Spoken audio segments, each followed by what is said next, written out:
ஜெபம். எங்களை நேசிக்கிற எங்கள் அன்பு தகப்பனே, உமக்கு கொடான கொடி நன்றி ஏசப்பா, நன்றி ஏசப்பா. கடந்த நாட்கள் மாதங்கள் முழுவதுமாக நீர் பாதுகாத்தீரப்பா, அதற்காக உமக்கு நன்றி சுவாமி. கர்த்தர் நல்லவர் என்பதை ருசித்து பாருங்கள். கர்த்தாவே, சிங்காசனத்தில் வீற்றிருந்து எல்லாவற்றையும் பார்த்து கொண்டு இருக்கிற எங்கள் சர்வ வல்லமை உள்ள தேவனே, எங்கள் பிதாவே, உமக்கு நன்றி அப்பா, நன்றி சுவாமி. குமாரன் விடுதலை ஆக்கினால் மெய்யாகவே விடுதலை ஆவீர்கள் அப்பா. எங்களை பரிசுத்தப்படுத்துங்க அப்பா. சுத்த இருதயத்தை தாங்க ஏசப்பா. மெய் சமாதானத்தை தாங்க. இல்லாதவைகளை இருக்கிறவர்களாக காண செய்கிறவரே, உமக்கு நன்றி. கடந்த ஒரு முதல் மாதத்தை நீர் பாதுகாத்தீர். எந்த ஒரு சேதமும் வராதபடிக்கு பாதுகாத்தீர். நன்றி அப்பா. தீங்கு வராதபடி பாதுகாத்து கொள்ளுங்க அப்பா. முழுவதும் நீங்கள் பாதுகாத்து கொள்ளுங்க ஏசப்பா. உம்முடைய நாம மாத்திரம் மகிமைப்படணும். உம்முடைய ஜனங்களை அனுப்புங்க அப்பா. ஜனங்கள் ரட்சிக்கப்படணும். ரத்தம் சிந்துதல் இல்லாமல் ரட்சிப்பு இல்லை. பாவிகள் யாரையும் நீர் புறம்பே தள்ளுவதில்லை ஏசப்பா. பாவிகளை அரவணைக்கிற தேவன். உம்முடைய செயல்கள் கட்டளைகள் எல்லாவற்றிற்கும் கீழ்ப்படிந்து நடக்க எங்களுக்கு கிருபை தாங்கப்பா. பொய் உதடுகளை அகற்றுங்க ஏசப்பா. பொய் பேசி தப்பித்து கொள்கிறவர்களை நீர் தண்டியாமல் விடேன் என்று சொல்லியிருக்கீங்க ஏசப்பா. நீர் பொய் உரையாத தேவன். உம்மை போல எங்களை மாற்றுங்க ஏசப்பா. இன்னும் தகப்பனே, டிவியில் பேசுகிற என்னை மறைத்து நீங்கள் பேசுங்கப்பா. எல்லா துதிகன மகிமை உமக்கே செலுத்துகிறேன் இயேசுவின் நாமத்தினால். ஆமேன், ஆமேன். கர்த்தரும் இரட்சகரும் ஆகிய இயேசு கிறிஸ்துவின் இனிதான நாமத்தினால் என் அன்பின் ஸ்தோத்திரங்கள்.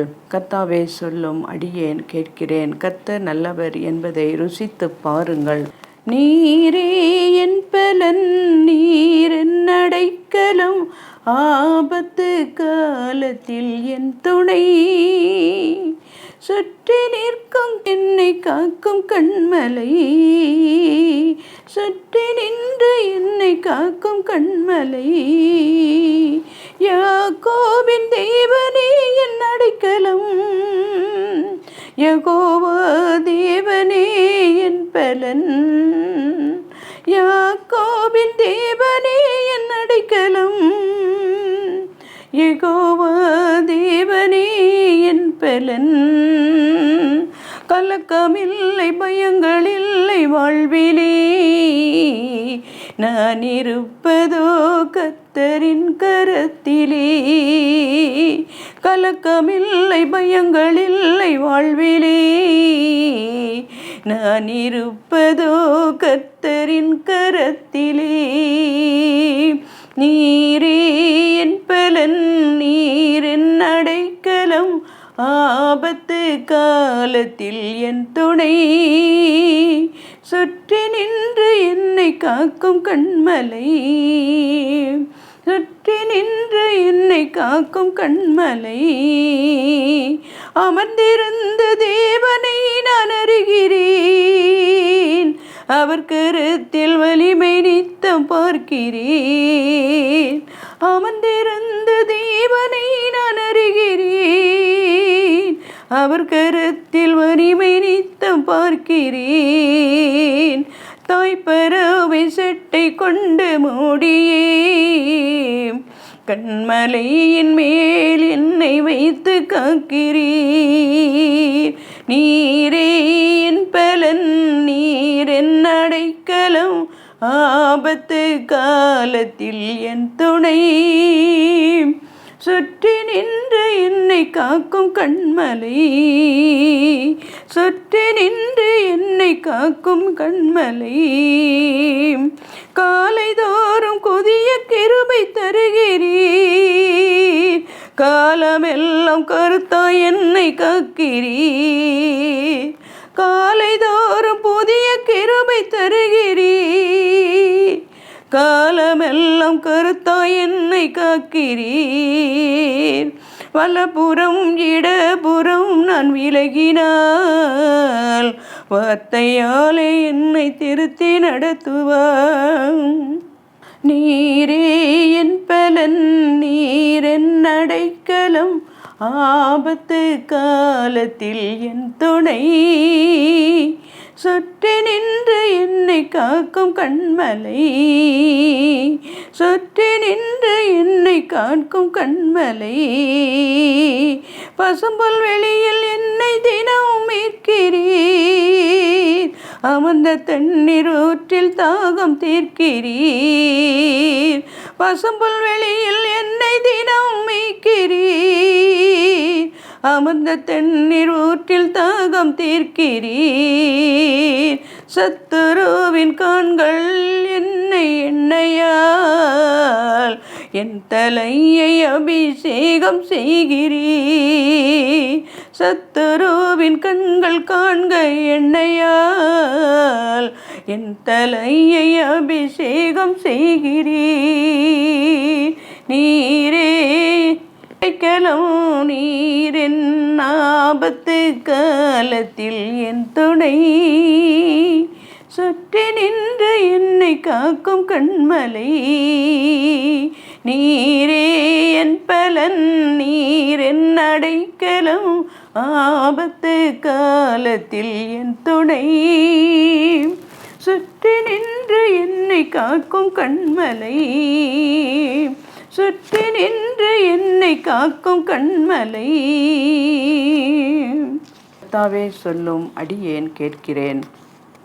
ஆகையால் நீங்கள் புறப்பட்டு போய் சகல ஜாதிகளையும் சீஷராக்கி பிதா குமாரன் பரிசுத்த ஆவியின் நாமத்தினால் அவர்களுக்கு ஞானஸ்தானம் கொடுத்து நான் உங்களுக்கு கட்டளையிட்ட யாவையும் அவர்கள் கை கொள்ளும்படி அவர்களுக்கு உபதேசம் பண்ணுங்கள். இதோ உலகத்தின் முடிவு பரியந்தம் சகல நாட்களிலும் நான் உங்களோட கூட இருக்கிறேன் என்றார்.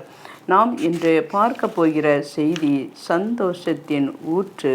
சந்தோஷத்தை தேடும் உலகத்திலே நாம் வாழ்ந்து கொண்டு இருக்கிறோம். வெற்றியின் மூலம், செல்வத்தை சேர்ப்பதன் மூலம், உறவுகளின் மேலும் சந்தோஷத்தை தேடுகிறோம். ஆனால் இவை நிரந்தரமானவை அல்ல. ஏனென்றால் இவை அனைத்தும் சூழ்நிலைகளால் பாதிக்கப்பட்டவைகள். ஆனால் இயேசு கிறிஸ்து நமக்கு வாக்கு பண்ணி இருக்கும் சந்தோஷம் என்பது வாழ்வில் வரும் துன்பம், வேதனை, துயரம், வருத்தம், சஞ்சலம் எல்லாவற்றிலும் இருந்து நம்மை பாதுகாக்கும் கேடயம் போல சூழ்நிலைகளுக்கு அப்பாற்பட்டது, உண்மைக்கு புறம்பானதும் அல்ல, உணர்வுக்கு பூர்வமானதும் அல்ல. சந்தோஷத்தை வேதத்தின் வெளிச்சத்தில் காணலாம். பாடுகள் நிறைந்த இந்த உலகத்தில் பிலிப்பு சிறைச்சாலையில் பவுலும் சீலாவும் கடுமையான சரீர உபத்திரவத்தை அனுபவிப்பதை நாம் பார்க்கிறோம். அவர்களை அநேக அடிகள் அடித்த பின்பு சிறைச்சாலையிலே வைத்து அவர்களை பத்திரமாக காக்கும்படி சிறைச்சாலைக்காரனுக்கு கட்டளை இட்டார்கள். அவன் இப்படிப்பட்ட கட்டளைகளை பெற்று அவைகளை காவல் அறையிலே அடைத்து அவர்கள் கால்களை தொழு மரத்தில் மாட்டி வைத்தான்.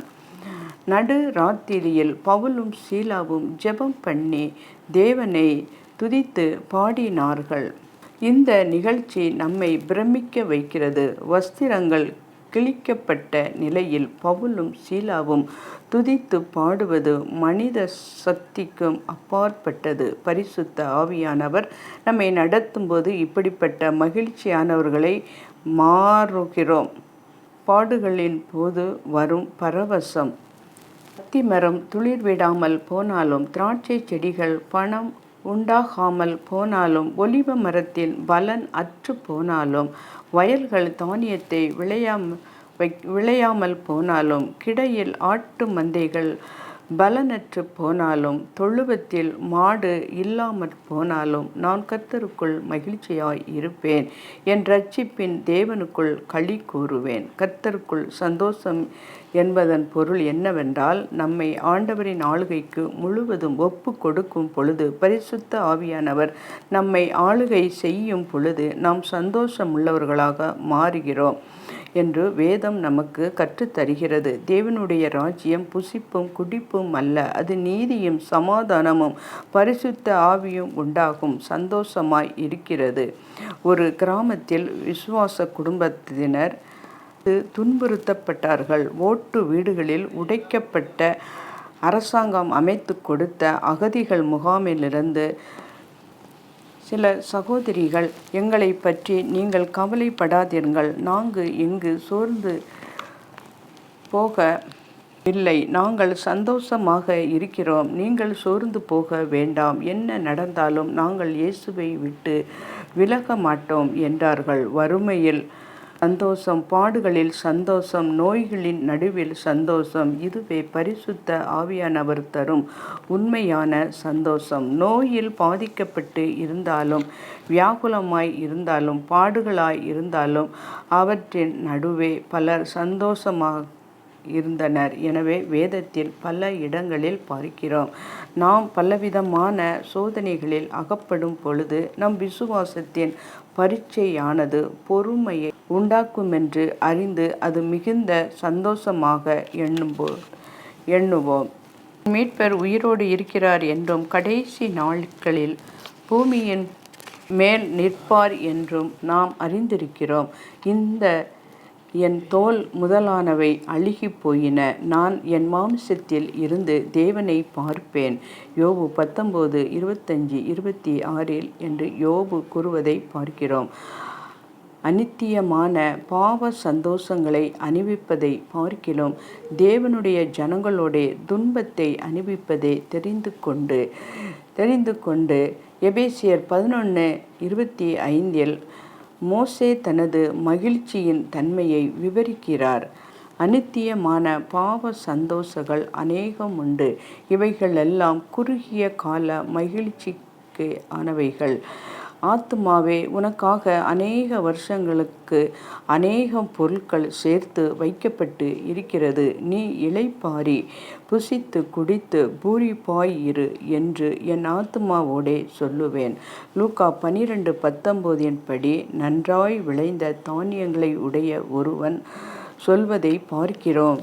தேவனோ அவனை நோக்கி, மதிகேடனே, உன் ஆத்துமா உன்னிடத்தில் இருந்து இந்த ராத்திரியிலே எடுத்து கொள்ளப்படும் என்று கூறுகிறார்.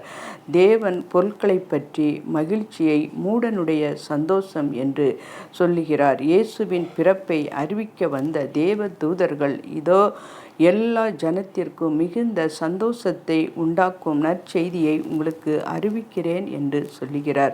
சகல ஜாதிகளும் மிகுந்த சந்தோஷத்தை தருவது இயேசு கிறிஸ்துவின் நற்செய்தியாகும். பாவ வாழ்க்கை வாழும் மனந்திரும்பாத எவரிடமும் சந்தோஷம் இருக்காது. ஏனென்றால் பரிசுத்த ஆவியானவரின் வழி நடத்துதலுக்காக அவர்கள் கீழ்ப்படியவில்லை. இதன் விளைவாக ஆவியின் கனியாகிய சந்தோஷம் அவர்களுக்குள் இல்லை. அந்நிய பாஷைகளையும் அற்புதங்களையும் அடையாளங்களையும் பரிசுத்த ஆவியானவர் நமது வாழ்க்கையில் ஆளுகை செய்வதாலே என எண்ணக்கூடாது. ஆனால் பரிசுத்த ஆவியானவரால் வரும் சந்தோஷமே உண்மையான சந்தோஷமாகும்.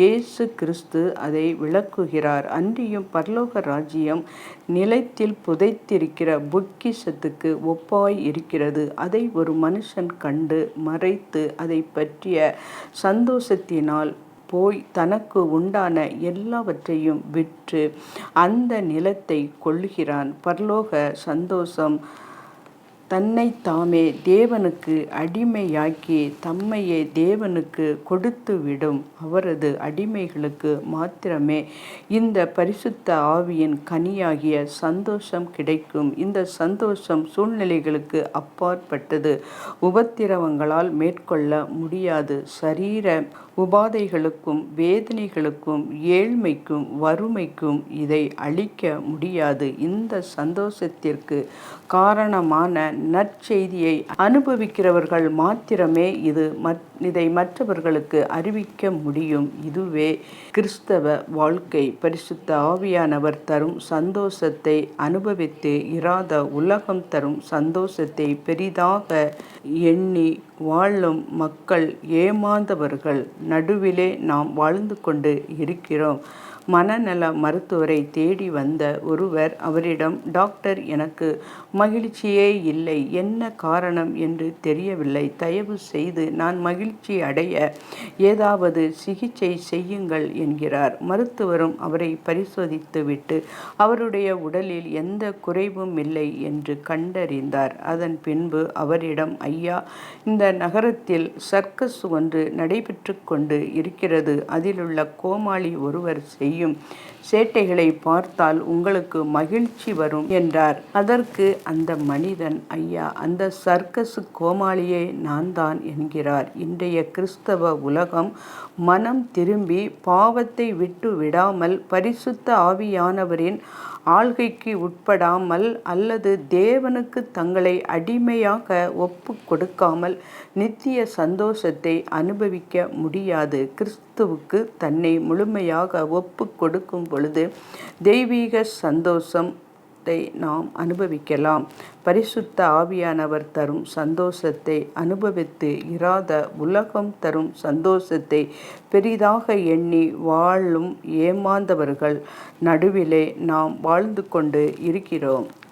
அது தேவனாகிய கர்த்தர் பரிசுத்த ஆவியானவர் மூலம் பாவத்தை மேற்கொள்ளக்கூடிய வல்லமையை நமக்கு தருகிறார். அதாவது பாவம் சோதனைகளை ஜெயித்து கர்த்தருக்கு என்று பரிசுத்தமாக வாழக்கூடிய வல்லமையை கர்த்தர் நமக்கு தருகிறார். நம்முடைய வாழ்க்கையில் அனுதினம் பலவிதமான பாவ போராட்டங்கள் வருகிறது. அது வாலிபர்களுக்கு மட்டுமல்ல, வயதான பெரியவர்களுக்குத்தான் அதிகமாக பாவ போராட்டங்கள் இருக்கும். அநேகர் வயது ஆக ஆக அந்த போராட்டம் குறைந்துவிடும் என்று நினைக்கிறார்கள். இல்லவே இல்லை. தம்முடைய வாழ்க்கையில் நாம் சாதிக்கிற சிறிய சிறிய காரியங்கள் கூட வீழ்ச்சிகள், ஏமாற்றங்கள், சோர்வுகள், மன அழுத்தம் என்று அடிக்கடி நாம் சொல்லிக்கொண்டு இருக்கிறோம். அதற்கு காரணம் என்ன? நமக்கு அவைகளை மேற்கொள்ளக்கூடிய வல்லமை இல்லாததுதான் காரணம். எனவே நாம் வல்லமை உள்ளவர்களாக இருந்து ஜெபித்து வாழ்க்கையில் சாதிக்க வேண்டும் என்று கர்த்தர் விரும்புகிறார். நம்முடைய வாழ்க்கையை கரப்படுத்தக்கூடிய கண்களின் இச்சை, மாமிசத்தின் இச்சை, பெருமை, கோபம், எரிச்சல், புறம் கூறுதல் போன்ற பாவங்கள் அனுதினமும் நம்மை வந்து மோதுகிறது. பாவம் எங்கேயோ தூரமாக இருப்பது இல்லை. நம்முடைய வீட்டுக்குள் இருக்கிற இடத்தில், வசிக்கிற இடத்தில், வேலை செய்கிற இடத்தில், தொழில் செய்கிற இடத்தில், ஊழியம் செய்கிற இடத்தில் விதவிதமான பாவங்கள் நம்மை வந்து சூழ்ந்து கொள்கிறது. நம்மை சுற்றிலும் நெருங்கி நிற்கிற பாவங்கள் என்று பரிசுத்த வேதாகமத்தில் குறிப்பிட்டு இருக்கிறது. பாவம் எங்கேயோ தூரமாக இல்லை, அது நம்மை சூழ்ந்துதான் இருக்கிறது. அதாவது நம்முடைய பரிசுத்தத்தை குலைத்து, நம்மை கரைப்படுத்தி, நம்முடைய சமாதானத்தை கெடுத்து, நம்முடைய வாழ்க்கையின் சந்தோஷத்தை கெடுக்க நினைக்கிற அநேக போராட்டங்கள் நம்மை சுற்றிலும் இருக்கிறது. அனுதினமும் நாம் இந்த பாவ போராட்டத்தை ஜெயிக்க வேண்டும். அவைகளை நாம் ஜெபிக்க வேண்டுமானால் அதற்கு என்று ஒரு வல்லமை நமக்கு மிகவும் இருக்க வேண்டும். அந்த தெய்வீக வல்லமையைத்தான் நமக்கு தருகிறார். அந்த வல்லமையைத்தான் கர்த்தர் இன்றைக்கு நமக்கு கொடுக்க விரும்புகிறார். ஒரு வாலிப தம்பி மனம் திரும்பி ரட்சிக்கப்பட்டான். அவன் ரட்சிக்கப்பட்ட போது மதுபானம் குடிப்பது, புகை பிடிப்பது, போதை வஸ்துகளை பயன்படுத்துவது, கண்களின் இச்சை, மாமிசத்தின் இச்சைக்குள் போன்ற அவன் செய்த பாவங்கள் எல்லாம் அவனை விட்டு போய்விட்டன. அதற்கு பிறகு அனுதினமும் பரிசுத்த வேதாகமத்தை வாசிப்பதிலும் ஜெபிப்பதிலும் கர்த்தர் மீது பக்தி இருப்பதிலும் பரிசுத்தமாக வாழ்வதிலும் கவனம் செலுத்தி கொண்டு இருந்தான். கொஞ்ச நாட்கள் கடந்து போயின. அவன் முன்பு செய்த பழைய பாவங்களை எல்லாம் மறுபடியும் செய்ய ஆரம்பித்தான். அப்பொழுது கர்த்தர் அவன், ஐயோ, நான் பாவம் செய்கிறேன், ரட்சிக்க பிறகு பாவம் செய்யக்கூடாது என்று நினைத்தாலும் ஏதோ ஒரு விதத்தில் பாவம் செய்யக்கூடிய சூழ்நிலை எனக்கு வந்து விடுகிறது. பரிசுத்தமாக வாழ வேண்டும் என்று எனக்கு ஆசை இருக்கிறது. ஆகையால் அதற்குரிய பலனோ வல்லமையோ எனக்கு இல்லவே இல்லை என்று சொல்லி எத்தனையோ நாட்கள் உபவாசித்து செய்த பாவத்தை எல்லாம் அறிக்கை செய்து போராடி ஜெபித்து பார்த்தான். ஆனால் அவனுக்குள் எந்த ஒரு மாற்றமும் இல்லை. அவனுடைய பழைய பாவங்கள் அடிக்கடி அவனை விழித்து கொண்டே இருந்தது. ஒவ்வொரு நாளும் பாவத்தில் விழுந்து விழுந்து எழும்பி கடைசியில் இது என்ன ஒரு வாழ்க்கை என்று எண்ணி மனம் சோர்ந்து போய் ஒரு வாலிபனால் இந்த உலகத்தில் பரிசுத்தமாக வாழவே முடியாது. ஒரு வேளை வயதான காலத்தில் வேண்டுமானால் பரிசுத்தமாக வாழலாம். ஆனால் ஒரு வாலிபன் பரிசுத்தமாக வாழ முடியாது. அதன் நிமித்தமாக கர்த்தருடைய நாமத்திற்கு தான் தூஷணமும் அவமானமும் உண்டாகும். ஏனென்றால் பரிசுத்தமாக வாழ்ந்து கர்த்தருக்கென்று சாட்சியாக இருக்க முடியாது. அதற்கு ஒரே வழி பாவமே இல்லாத பரலோகத்திற்கு போய் விடுவதாகத்தான் அவன் உள்ளத்தில் தீர்மானித்து, ஆண்டவரே, இந்த உலகத்தில் என்னால் பரிசுத்தமாக வாழ முடியவில்லை. நான் இந்த உலகத்தில் இருந்தால் அனுதினமும் பாவம் செய்கிற சூழ்நிலை எனக்கு வந்து விடுகிறது. அடிக்கடி நான் பாவத்தில் விழுந்து விழுந்து எழும்பி பாவ மன்னிப்பை வேண்டுமென்று ஒவ்வொரு நாளும் அழுது கொண்டு இருக்கிறேன். நேரடியாக என்னை நீர் பாவம் இல்லாத பரலோகத்திற்குள் எடுத்து கொண்டு சென்றால் மிகுந்த நலமாக இருக்கும் என்றான். அங்கு நான் பரிசுத்தமாக நிம்மதியாக இருப்பேன். என்னை நீர் எடுத்து கொள்ளும் என்று சொல்லி ஜெபிக்க ஆரம்பித்தான். ஒரு நாள் கர்த்தர் அந்த வாலிபர் தம்பியை தரிசனமாகி, இந்த பூமியில் என்னால் பரிசுத்தமாக வாழ முடியவில்லை. நான் பாவம் செய்து உம்மை வேதனைப்படுத்துவதை விட என்னை நீர் பரலோகத்திற்கு எடுத்து கொள்ளும் என்று சொல்லி மன்றாடி ஜெபித்தான். அப்படி அல்ல, நீ இந்த பூமியில் எனக்கு சாட்சியாக வாழ வேண்டும். அதற்காக தான் நான் உன்னை ரட்சித்தேன். பரிசுத்தமாக வாழ முடியவில்லையே என்று எண்ணி கலங்காதே. நீ இந்த உலகத்தில் வாழும் வரை பாவத்தை மேற்கொள்ளக்கூடிய வல்லமையை பரிசுத்த ஆவியானவர் மூலமாக நான் உனக்கு தருகிறேன். பாவத்தை மேற்கொள்ள, சோதனைகளை மேற்கொள்ள, பரிசுத்தமாக வாழ அவருடைய வல்லமை எனக்கு போதும் என்று கர்த்தர் அவனிடத்தில் பேசிய பொழுது, ஆண்டவரே, என் சுய பலத்தினால் பரிசுத்தமாக வாழ என்னில் முடியவில்லை. அதற்கு வல்லமையை எனக்கு தாரும் என்று சொல்லி ஜெபிக்க ஆரம்பித்தான். நாம் வசிக்கிற இடத்தில், வேலை செய்கிற இடத்தில், படிக்கிற இடத்தில், பிள்ளைகள் இடத்தில் பொல்லாத சத்துருவானவன் தினந்தோறும் எத்தனையோ பாவ கண்ணிகளை நமக்கு வைக்கிறான்.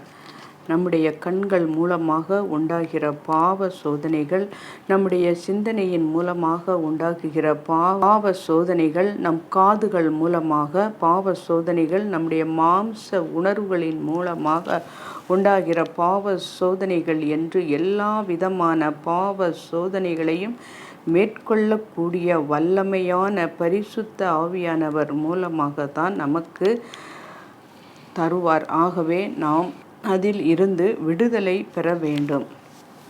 உலகத்தில் நமக்கு உபத்திரங்கள் உண்டு, ஆனாலும் திடன் கொள்ளுங்கள்.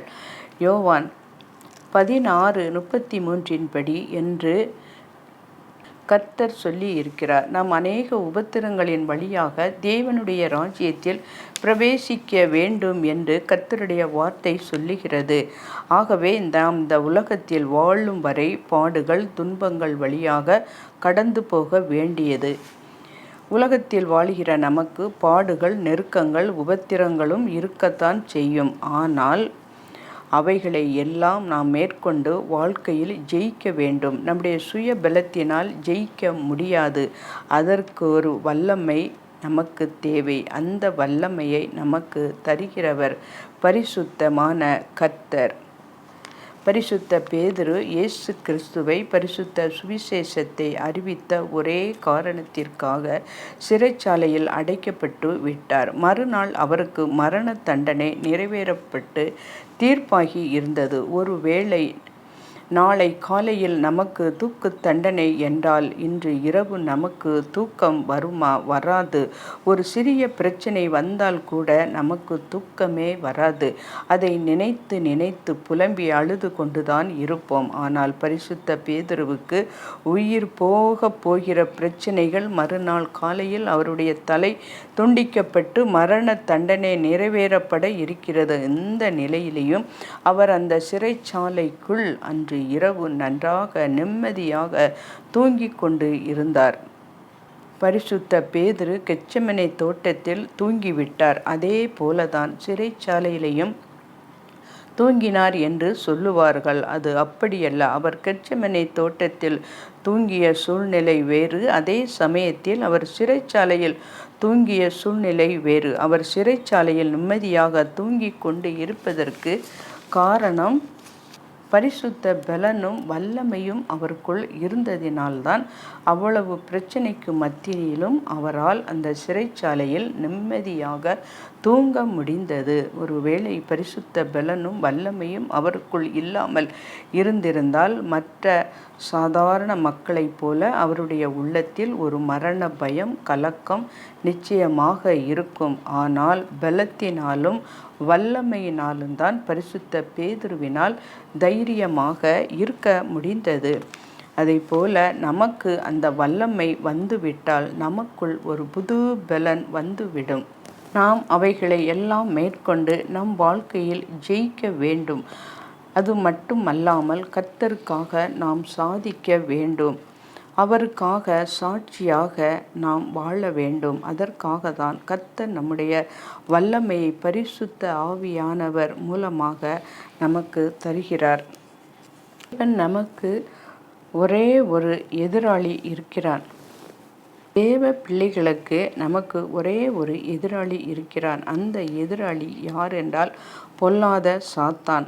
மனிதருக்குள் நமக்கு எதிராளி தீமையான காரியங்களை செய்து கொண்டு இருக்கிறான். இன்றைக்கு எந்த காலத்திலும் இல்லாத அளவுக்கு தேவ பிள்ளைகளாகிய நம்முடைய வாழ்க்கையில் பிரச்சனைகளும் போராட்டங்களும் நெருக்கங்களும் கஷ்டங்களும் வருகிறது. ஆனால் நாம் தான் அதை மேற்கொள்ள வேண்டும். பரிசுத்த ஆவியானவர் நமக்குள் வரும் பொழுது நம் வல்லமையை பெற்று கொள்ளுவோம். அந்த வல்லமையினால் எப்பேற்பட்ட சத்துருவின் கிரியைகளையும் நாம் மேற்கொண்டு அழித்து ஜெயிப்போம் என்று சொல்லி நம் விசுவாசத்தை அறிக்கையிடுவோம். அந்த வல்லமையை நமக்கு தருகிறவர் பரிசுத்த ஆவியானவர். அந்த வல்லமையின் கர்த்தர் இன்றைக்கு பரிசுத்த ஆவியின் மூலமாக நமக்கு கொடுத்து இனி வரப்போகிற நாட்களில் நம்மை வல்லமையாக வழிநடத்தப் போகிறார். அதற்காக தான் கர்த்தர் இன்றைக்கு அந்த வல்லமையை நமக்கு உரிமையோடு கர்த்தரிடத்திலிருந்து பெற்றுக்கொண்டு கிறிஸ்தவர்களாகிய